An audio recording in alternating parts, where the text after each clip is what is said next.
Young people have been the drivers of change in U.S. history because the future matters most to us.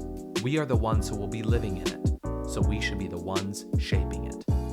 Young Americans. We advocate for our future, and one way we're doing that is by voting.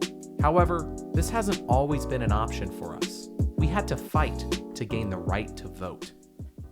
When the U.S. entered World War II, the draft age was lowered from 21 to 18 years old. Millions of young Americans were being asked to fight for their country, but they couldn't vote to voice their opinion about it. The minimum voting age was 21. This remained the status quo until the Vietnam War, when young people and other activists sought to change that. Youth voting rights activists rallied around the slogan, "Old enough to fight, old enough to vote." The movement took off in the 60s alongside the civil rights and women's liberation movements. After an initial attempt by Congress to lower the voting age to 18 was struck down by the Supreme Court, lawmakers had no other option but to create a constitutional amendment to lower the voting age.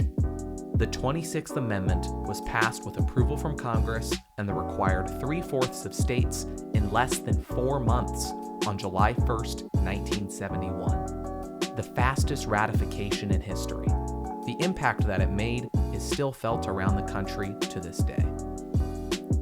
We, the young people, against the odds of a global pandemic, came out in larger numbers than we ever had before in the 2020 general election.